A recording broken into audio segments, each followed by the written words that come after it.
Forma, l'Institut supérieur des métiers de l'automobile et de l'aviation, vous offre l'essentiel.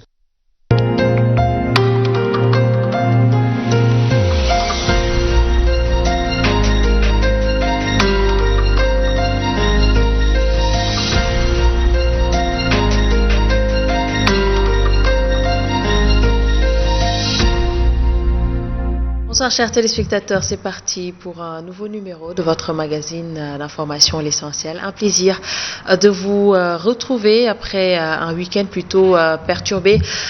Suite au rappel à Dieu de Ahmad Dansokho, on présente par ma voix, le groupe des médias présente aussi à tout le Sénégal, Abdoulaye Mbow. Oui, bonsoir. Le Sénégal a perdu un combattant de l'histoire, un combattant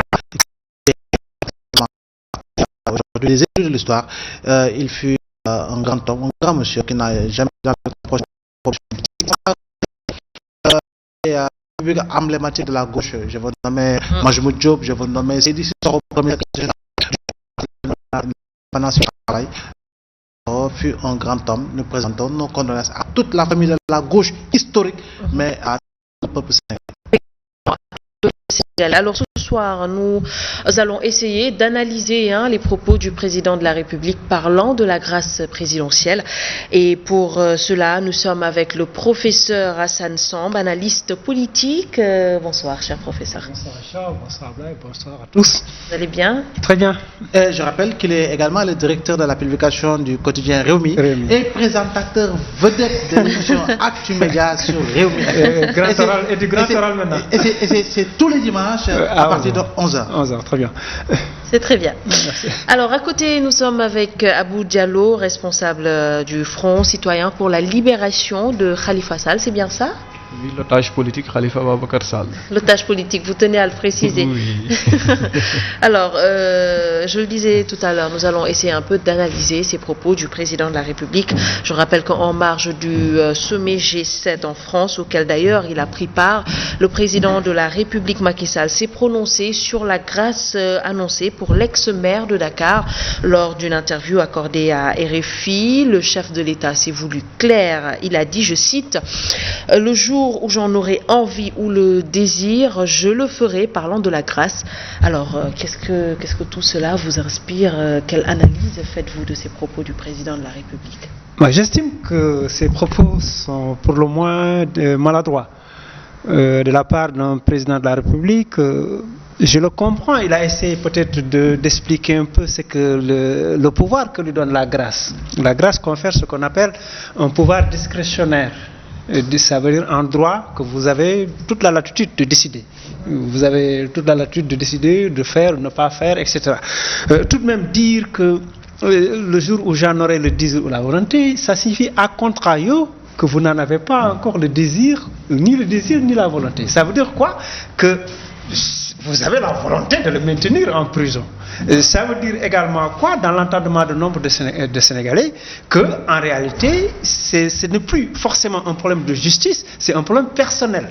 Voilà, les gens pourraient l'interpréter comme ça. Ils pourraient également comprendre dans ces propos-là que vous tentez d'utiliser la Constitution, d'utiliser la loi contre un citoyen qui, pour nombre de Sénégalais, mériterait d'être aujourd'hui dehors, d'être pardonné. Et c'est tout cela qui fait que justement c'est une communication maladroite, parce que simplement, pouvant constituer une sorte de renversement de la situation par rapport à ce dont pourquoi Macky avait beaucoup de sympathie de la part des Sénégalais, beaucoup d'empathie. Pourquoi? Il a fait preuve de résilience quand Abdoulaye Wade faisait pression sur lui. Il avait démissionné de tous ses postes. Il avait créé son parti. Il a été courageux. Les Sénégalais l'ont soutenu, élu pour cela, pratiquement. Et aujourd'hui, il renverse la situation. Il prend un tout petit peu la place de Abdoulaye Wade. Et aujourd'hui, Khalifa Sall prend sa place. Et ça va créer une sorte de ensemble rencontre. Et c'est ça qui pose problème du point de vue de la communication politique. Du point de vue de la pour de M. Khalifa Sall, et vous avez déjà engagé moins de 300 signatures. Vous avez de la tabaski, tout le monde parle d'une probable grâce. interview accordée à RFI par le président de la République, décourager, à la limite démoraliser par rapport à de tels propos. Non, Abdoulaye, permettez-moi d'abord de vous remercier sur l'invitation et de saluer aussi à tous les téléspectateurs de la Sen TV. Donc, nous sommes fans de l'émission, puisque cette émission porte notre slogan, l'essentiel du Sénégal. Par la même occasion, je vous transmets les salutations de notre président Abdourahmane Sow. Donc, par rapport à ce que vous disiez tout à l'heure, nous avions largement dépassé 300 000, on a dépassé même 500 000 signatures. Maintenant, on tend vers les 700 000. Par rapport à ce que vient de dire le président de la République récemment, cela ne nous a pas surpris venant du président de la République Macky Sall, qui nous a habitués à ces fois qu'il est en dehors du Sénégal, souvent c'est comme ça. Donc nous sommes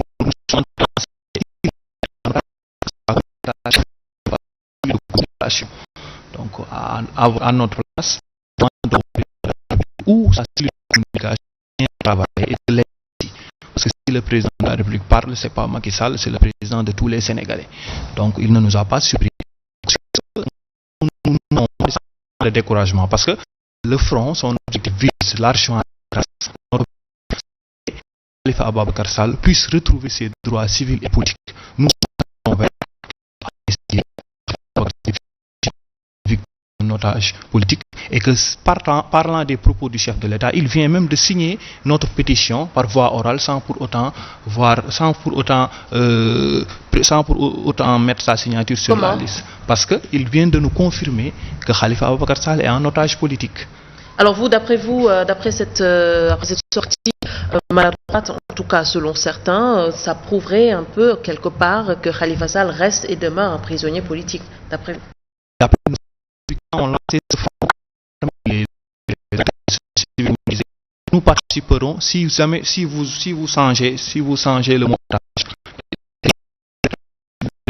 Parce que eux, ils avaient peur quand ils signeront cette pétition.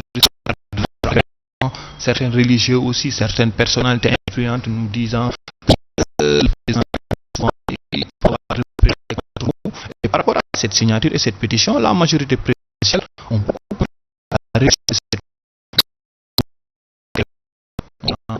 ne pas leur photographier, il y a même le médiateur.